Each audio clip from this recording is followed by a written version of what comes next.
Hello students, how are you all? So welcome to my channel. Well, today this is a surprise for you because I am going to tell you about grammar, and that too it is something different, you see, and that grammar is about verbs, you see, and the verbs and its forms are very important for us.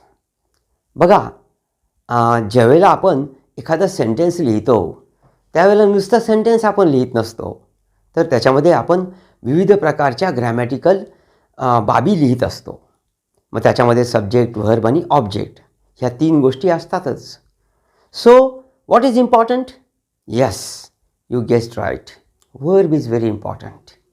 And जर क्रियापदच नसेल तर मग आपण काय त्याचा, त्या शब्दाचा किंवा त्या वाक्यातल्या त्या सर्व गोष्टींचा काहीच अर्थ उरत नाही, कारण व्हर्ब फार महत्त्वाचा आहे.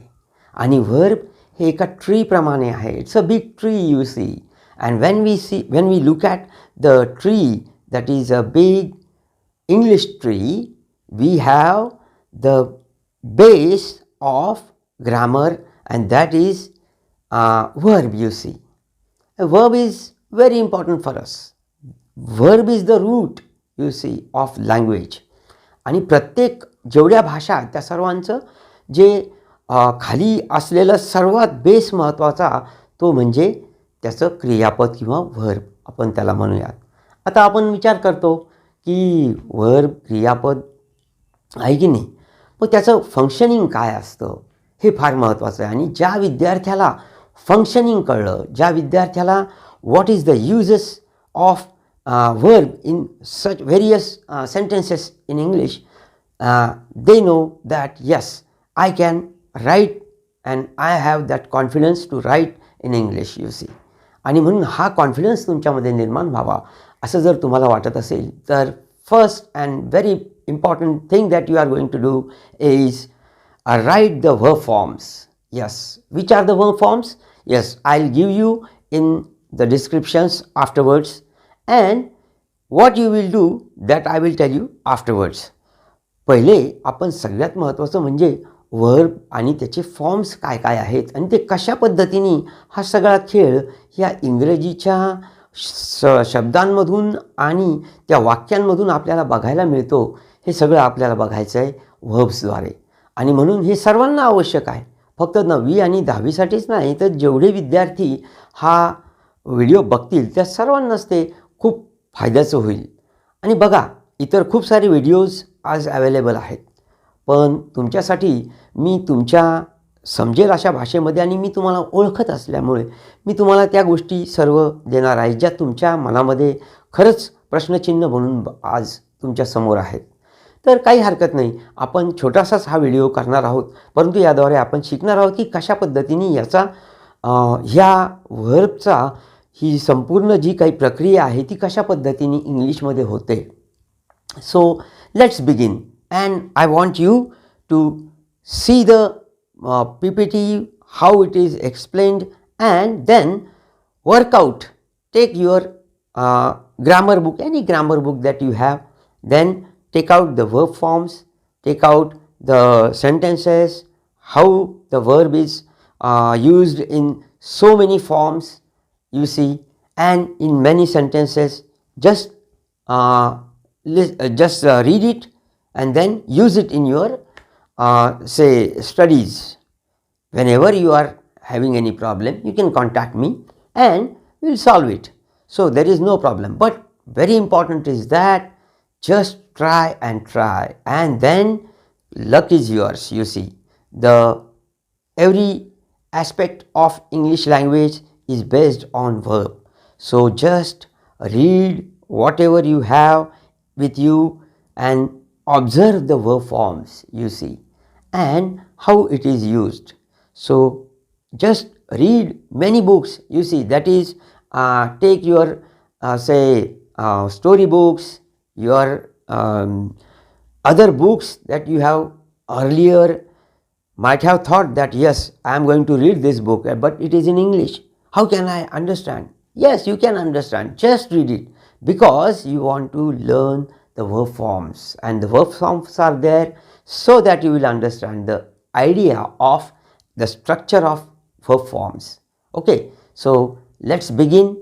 I hope that you will see this video and just tell others also to subscribe the channel so that they will also know that when sir is delivering his videos next, and they will again tell others also. So let's begin. Okay, so proceed. विद्यार्थी मित्रांनो, व्हर्बचे जे forms आहेत त्यांचा वापर आपल्याला आपल्या सेंटेन्सेसमध्ये करायचा असतो, आणि जर आपण ह्या सेंटेन्सेसमध्ये योग्य पद्धतीचे फॉर्म्स वापरले नाही तर मग आपल्या रायटिंगला काय उपयोग राहतो, त्याचा काही अर्थ राहत नाही. म्हणून आपण आपले जे वर्ब फॉर्म्स आहेत ते समजून घेऊयात. आता वर्ब फॉर्म्सचे जे पार्ट आहेत ते कशा पद्धतीने सेंटेन्सेसमध्ये वापरले जातात, कुठे कुठे वापरले जातात आणि त्याचा कशा पद्धतीने आपण अभ्यास करायचा हे यामध्ये मी तुम्हाला सांगतो आहे. थोडं सिरियस होऊन आपण हे लक्षपूर्वक बघूया की काय काय यामध्ये बदल होणार आहेत आणि कशा पद्धतीचे बदल आपल्याला आवश्यक असतात वर्ब फॉर्म्समध्ये. तर बघूयात या PPTद्वारे. तर फर्स्ट आपण बघूयात वर्ब्स, त्याचे जे पार्ट्स आहेत दोन, ते म्हणजे मेन वर्ब आणि ऑक्झिलिअरी वर्ब.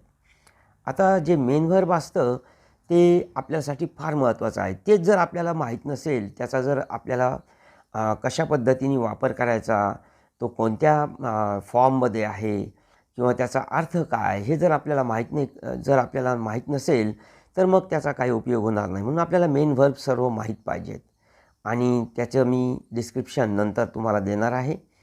ते वर्ब फॉर्मची लिस्ट देखील मी तुम्हाला देणार आहे. तर तुम्ही ते सर्व लक्षात घ्या की मेन वर्ब कोणते आणि त्याचे नंतर ऑक्झिलरी वर्ब कशा पद्धतीने असतात. आपण पुढे बघूयात. आता ऑक्झिलरी वर्ब हा जो प्रकार असतो ह्यामध्ये हा उपपद आहे, दुय्यम पातळीचं सहाय्यक क्रियापद याला आपण म्हणतो, आणि हेच फार महत्त्वाचं असतं.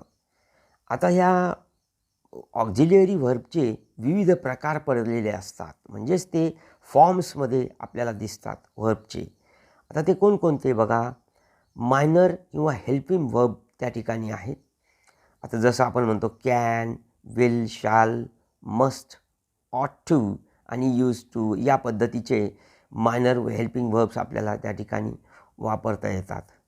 आता पुढे बघूयात वर्ब फॉर्म्सचे विविध कोणकोणते फॉर्म्स. आता तुम्ही आठवून बघा, तुम्हाला कोणकोणते वर्ब फॉर्म्स आठवतात, त्यांचा वापर तुम्ही केलेला आहे. हो, नक्कीच. मग आता ते आपल्याला आठवायची वेळ आहे. आठवा बरं वर्ब फॉर्म्स. बरोबर आहे, तुम्ही विचार करतात, पण थोडंसं जोर द्यावा लागेल, कारण आता आठवावं लागेल आपल्याला थोडंसं. तर वर्ब फॉर्म्स आहेत बघा, फायनाईट आणि नॉन फायनाईट अशा पद्धतीचे दोन वर्ब फॉर्म्स असतात. मग फायनाईट याचा आपण मूळ असं त्याला म्हणूयात, हा लिमिटेड स्पेस असतं याच्यामध्ये, आणि नॉन फायनाईट म्हणजे विस्तृत प्रकारामध्ये हे वर्ब आपण वापरतो, म्हणजे विस्तृत प्रकारामध्ये. मग त्याचे वेगवेगळे फॉर्म्स त्या ठिकाणी येतील. तर नॉन फायनाईट हा आपल्याला जास्त वापरात येऊ शकतो. फायनाईट हा मेन आहे, मूळ आहे, त्यामुळे तो आपल्याला लक्षात ठेवावाच लागेल. आणि बघा त्याचे फॉर्म्स कोणकोणते, प्रेझेंट आणि पास्ट. फायनाईट वर्ब फॉर्म्समध्ये प्रेझेंट आणि पास्टचे दोन फॉर्म असतात. आणि त्याची जे उदाहरणं आपण बघू. आता समजा प्रेझेंटचं जर वॉक असेल तर पास्ट टेन्समध्ये त्याचं काय होईल, वॉक्ड असं होईल. बरोबर आहे की नाही. हे फायनाईट वर्ब फॉर्म आहे. आता नॉन फायनाईटकडे बोलूयात. नॉन फायनाईटमध्ये पार्टिसिपल आणि इन्फिनिटिव्ह अशा पद्धतीचे दोन फॉर्म्स आहेत. आता वर्ब फॉर्ममध्ये नॉन फायनाईट जर आपण बघितलं तर हा फॉर्म अत्यंत खूपच विस्तृत प्रकारे वापरला जाऊ शकतो आणि तो वापरतो आपण बऱ्याच वेळेला. आणि आपल्याला सर्व फोकस आता नॉन फायनाईट वर्ब फॉर्म्सवरच करायचा आहे. बघा आता पार्टिसिपल म्हणजे तिसरा, आपण त्याला V3 असं देखील म्हणतो. हा तिसरा फॉर्म आहे वर्बचा, म्हणजे प्रेझेंट, वॉक, पास्ट, वॉक्ड. आणि पार्टिसिपलमध्ये काय होतं त्याचं, तर त्याला आपण EN प्रत्यय लावतो, आणि दुसरं म्हणजे त्याला ING प्रत्ययसुद्धा आपण लावतो. तर ज्यावेळेला EN प्रत्यय आपण लावतो त्यावेळेला काय होतं तर वॉक, वॉक्ड आणि मग याचं इथं वॉक्ड असं नाही होत. समजा ब्रेक असेल शब्द प्रेझेंटमध्ये तर पास्टमध्ये ब्रोक होईल आणि पार्टिसिपलमध्ये ब्रोकन असा होईल, आहे की नाही. आणि पार्टिसिपल म्हणजे जे प्रेझेंट पार्टिसिपल आहे वॉकचं ते मात्र या ठिकाणी वॉकिंग अशा पद्धतीने येऊ शकतं. तर हे लक्षात घ्यायचं आपल्याला. थोडीशी या ठिकाणी आपल्याला समजून घेण्याची बाब येते आणि म्हणून मग जर आपण हे समजून घेतलं नाही, थोडंसं आपल्याला अवघड का वाटतं वर्ब आणि त्याच्या मागं आपण का जात नाही, तर याचं कारण आहे की इथं कसं करायचं हेच आपल्याला नेमकं कळत नसतं.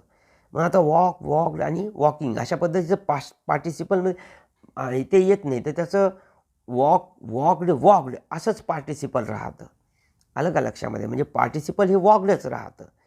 पण जर तिथं ब्रोक असेल, काही ठिकाणी आपल्याला ईएन प्रत्यय लावायचा आहे, हे लक्षात घ्या.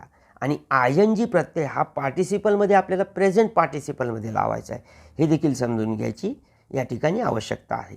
तर हे फार सोपं आहे, एवढं काही विशेष नाही. तुम्ही थोडंसं लक्षात दिलं तरी तुमच्या लक्षात येईल. या PPTवरून तर खूप छान तुम्हाला समजू शकतं.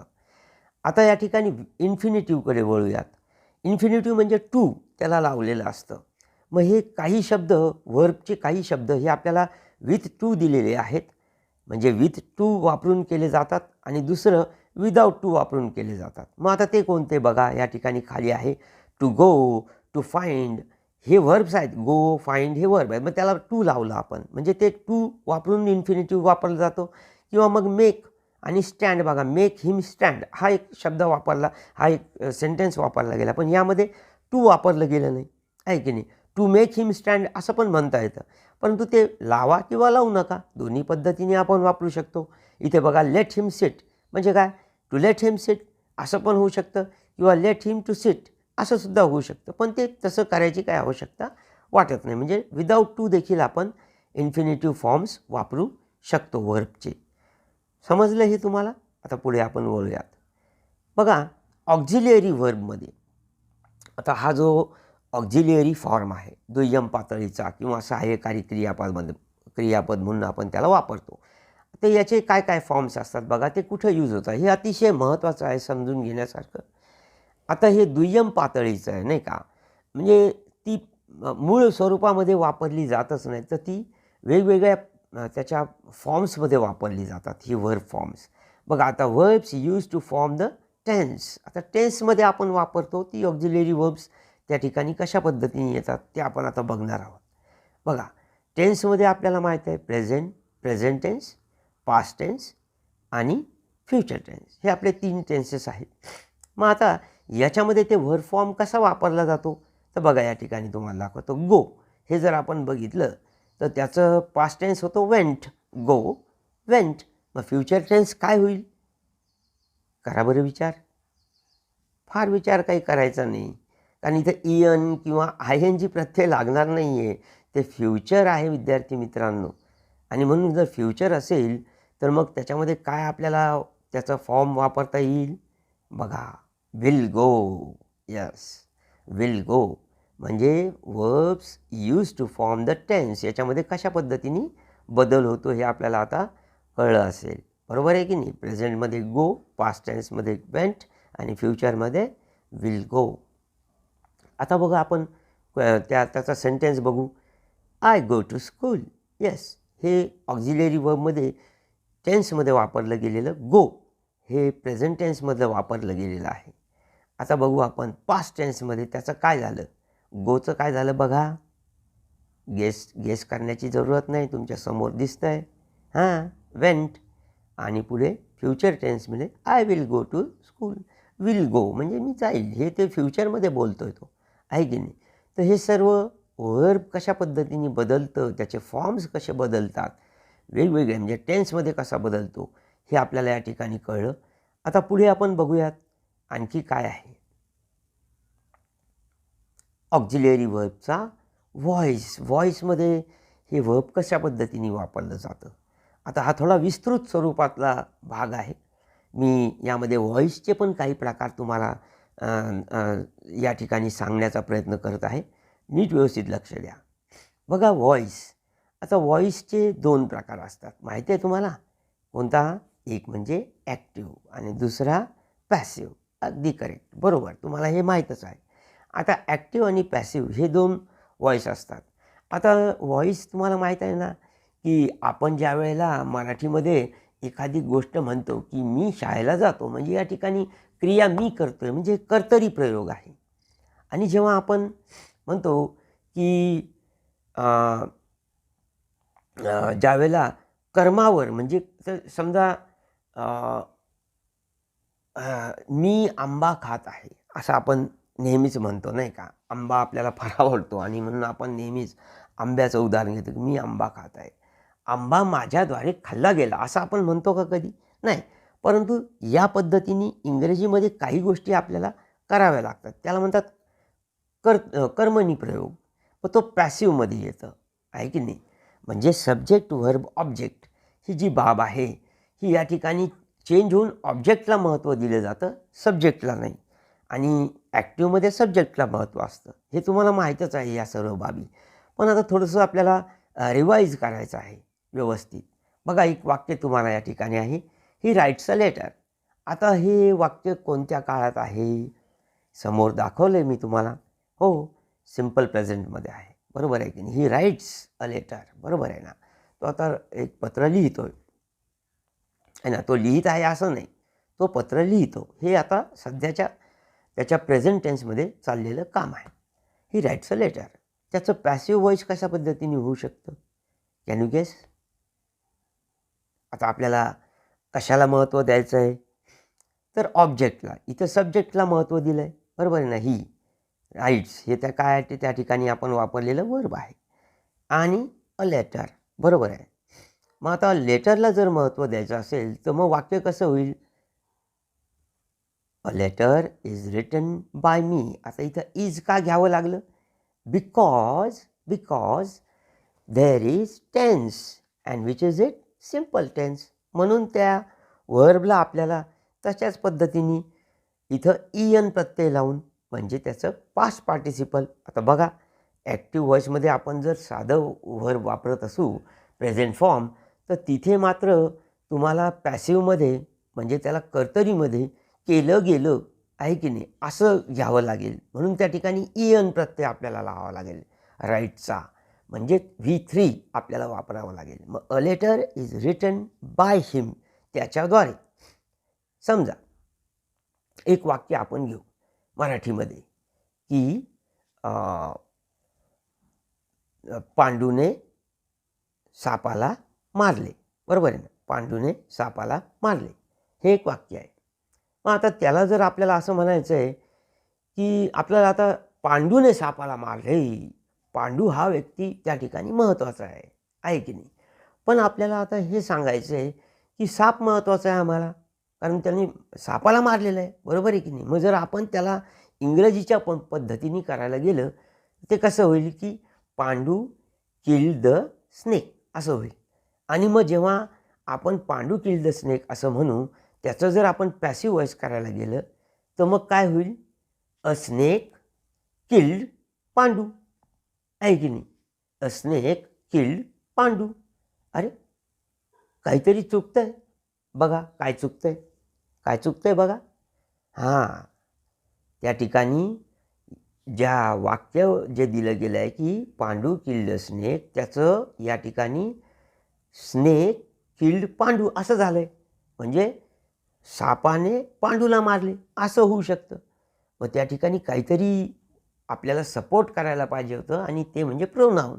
आणि ते आपण या ठिकाणी बाय नावाचं त्या ठिकाणी आपल्याला वापर करावं लागेल. म्हणजे अ snake was killed by Pandu असं आपल्याला करावं लागेल.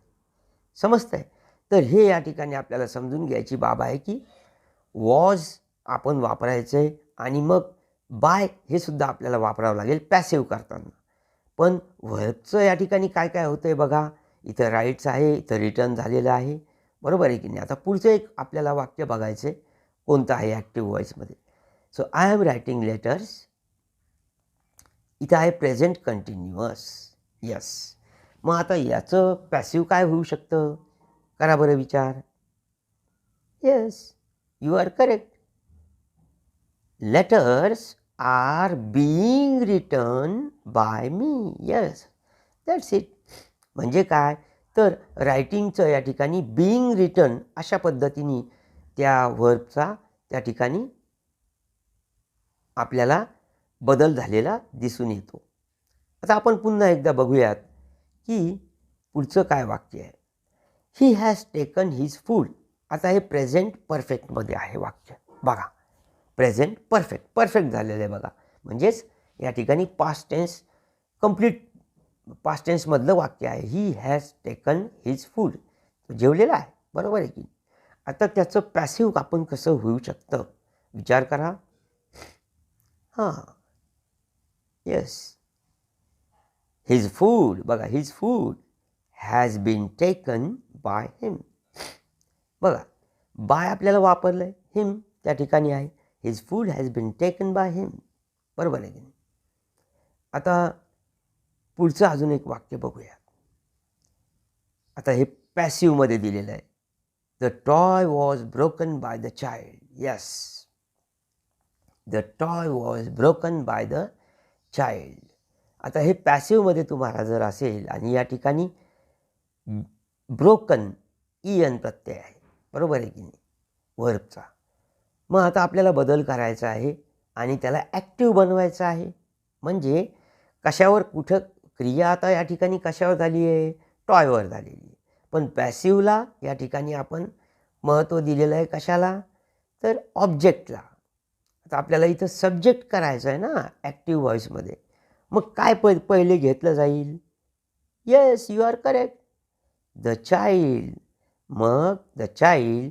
आता इथं व्हर्बचं काय गंमत होते बघा. इथं ब्रोकन होतं, इथं काय झालं, ब्रोक आहे की नाही. म्हणजे सिम्पल पास्ट आहे हे वाक्य. कशामध्ये आहे, सिम्पल पास्टमध्ये आहे. The child broke the toy. Yes.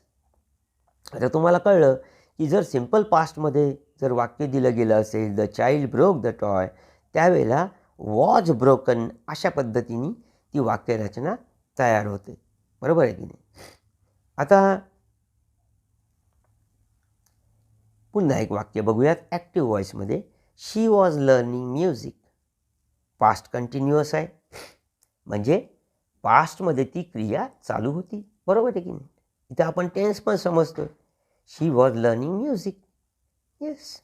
आता लर्निंग ING आहे की नाही ॲक्टिव्ह व्हॉईसमध्ये. मग आता क्रिया चालू आहे ना, हो, पण ती कोणत्या काळात चालू आहे, पास्ट टेन्समध्ये. मग आता त्याला पॅसिव्हमध्ये कसं करणार, करा बरं. येस. आता आपल्याला म्युझिक महत्त्वाचं आहे ते पुढं घ्यायचं आहे, बरोबर आहे की नाही. पण तसं नाही, त्याच्यामध्ये आपल्याला व्हॉईसमध्ये चेंजेस करत असताना कशामध्ये बदल करायचा आहे, व्हर्ब लक्षात घ्या. मग म्युझिक वॉज बीइंग लर्न्ड या ठिकाणी अंडरलाईन आहे बघा, बाय हर आहे ना, तिच्याद्वारे. तिच्याद्वारे. बऱ्याचदा बाय हर करण्याचं आपल्या लक्षात येत नाही, कारण आपण कधीच व्हॉईसचा आपण अभ्यास करत नाही. आणि जेव्हा आपण अभ्यास करत नाही, जेव्हा आपण सराव करत नाही, त्यावेळेला आपलं नुकसान हे ठरलेलं असतं. आणि मग आपण सब्जेक्ट ज्या वेळेला लिहितो, एखादं सेंटेन्स आपण लिहितो, त्यावेळेला त्या व्हर्बच्या चुका आपल्यासाठी अतिशय मग चुकीच्या होऊ शकतात आणि पुढे चालून त्याचा गैरवापर आपण करायला लागतो इकडं तिकडं, आणि मग ते आपल्याला जमत नाही आणि मग इंग्रजी हे आपल्याला अवघड वाटायला लागतं. याचं कारणच हे आहे विद्यार्थी मित्रांनो. बघा, आता पुन्हा एकदा आपण पुढचं एक वाक्य बघूयात ॲक्टिव्ह व्हॉईस आणि पॅसिव्ह व्हॉईसमधलं. They had given their homework. तर हे कोणत्या टाईपचं टेन्समधलं वाक्य आहे बघा, हॅड गिवन. त्यामुळे पास्ट परफेक्टमधलं हे वाक्य आहे, म्हणजे क्रिया पूर्ण झालेली आहे. They had given their homework. Yes, you have given your homework. So that's it. So they had given their homework.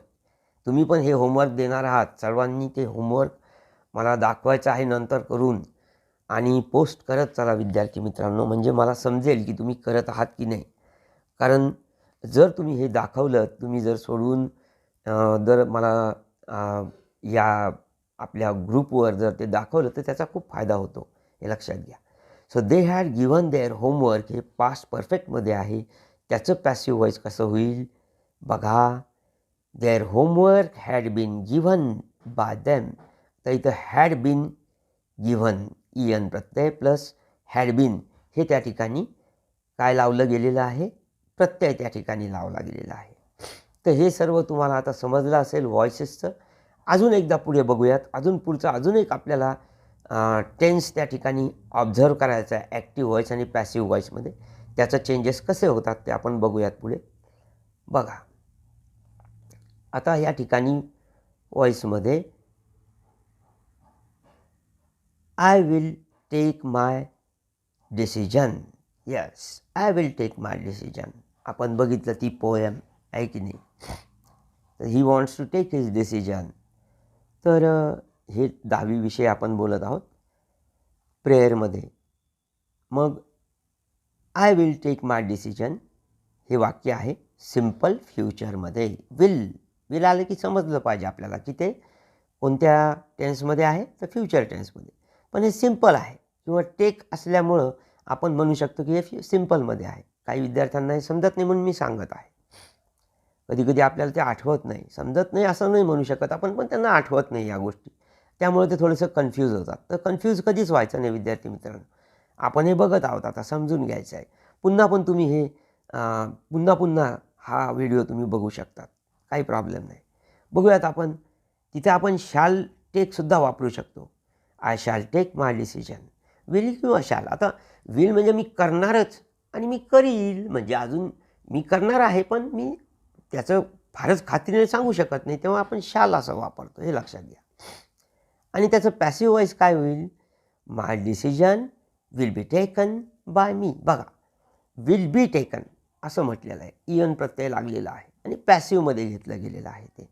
तर my decision will be taken by me. आता पुन्हा बाकीचं बघूयात. शॅल जर आपण वापरलं तर मग त्याचं पॅसिव्ह व्हॉइसमध्ये काय होतं, my decision shall be taken by me असं आपण म्हणू शकतो. ठीक आहे. आता या ठिकाणी तुम्ही ह्या सर्व ज्या फ्युचरच्या ज्या ॲक्टिव्हिटीज आहेत आपल्या व्हॉइसमध्ये त्या तुम्ही समजून घ्या. तुम्ही त्याचा जास्तीत जास्त वापर करा. तुम्ही स्पेलिंग्स समजून घ्या आणि ते जे व्हॉइसेस आहेत त्यांचा प्रॅक्टिस तुम्ही घरी करा. त्यावेळेला ह्या सर्व जे मी सांगितलेलं आहे त्या सर्व टेन्सेसचा वापर करून ते टेन्सेसचे वाक्य घेऊन ते पॅसिव्हमध्ये करून बघा, किंवा पॅसिव्हचं जर वाक्य दिलं असेल तर ते ॲक्टिव्हमध्ये करून बघा कशा पद्धतीने होतं. ही खूप छान प्रॅक्टिस आहे मुलांनो. खेळत राहा म्हणजे तुम्हाला ते अतिशय इझी वाटायला लागेल. हे खेळत राहा तुम्ही, म्हणजे तुम्हाला जास्तीत जास्त त्याचा सराव होऊन जाईल आणि मग त्या चुका त्याच्यामध्ये आपल्याला टाळता येऊ शकतात. चला तुमचा जास्त वेळ घेत नाही, पुढे चालूयात. He can do it.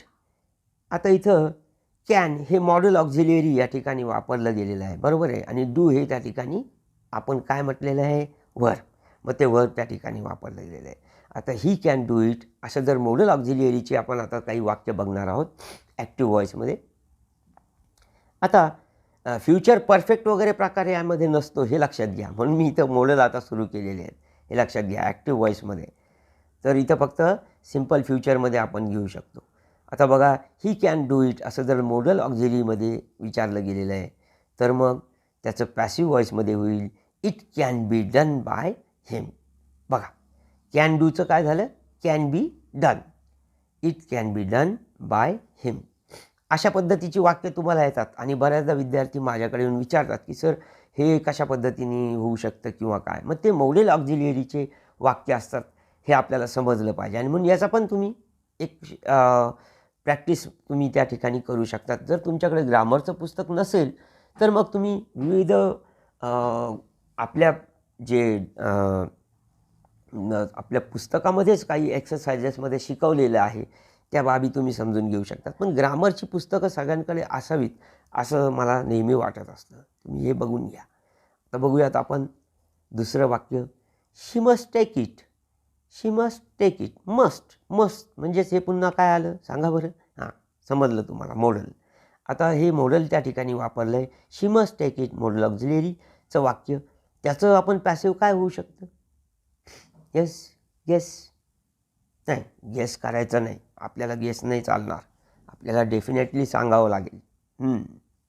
Correct. It must be taken bye her. Yes, that's it. Must be. आपण वर बघितलं ना, कॅन बी, तसं इथं मस्ट बी आहे की नाही. मस्ट तसंच आहे, बी लावलं आणि ईएन प्रत्यय. तर it must be taken bye हर. आता बाय हर घेतलेलं आहे, शी आहे ना, आहे की नाही. हे पण थोडेसे बदल समजून घेत चला आणि हे सर्व प्रॅक्टिसनी येणार आहे विद्यार्थी मित्रांनो. Well students, you have seen the video. Yes, and the PPT was based on this, that is verb.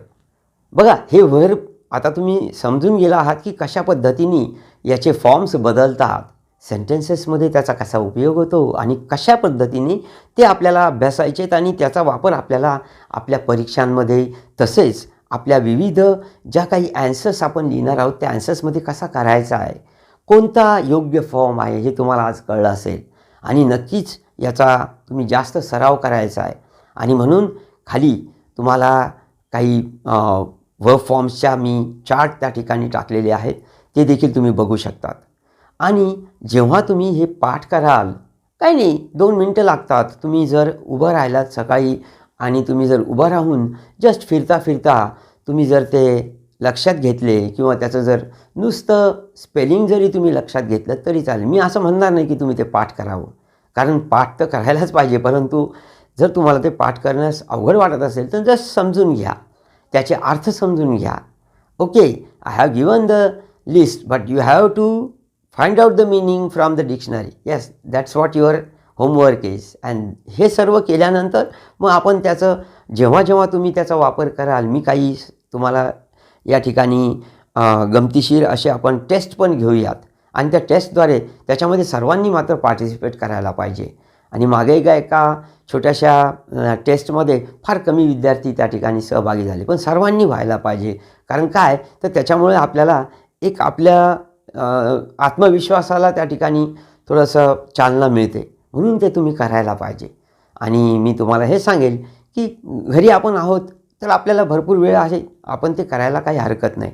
खूप सारे व्हिडिओ आहेत, तुम्ही खूप सारे व्हिडिओ बघाल, पण जर तुम्ही सराव नाही केला, if you don't practice, who is going to help you? Because you have to write, you have to show your performance. So that is all for you only. So just do and write down the exercises, solve it, get it correct from teachers like me. तुमचे जे दुसरे teachers आहेत त्यांच्याकडून तुम्ही करून घेऊ शकतात आणि हो, तुम्हाला याचा खूपच बेनिफिट होणार आहे.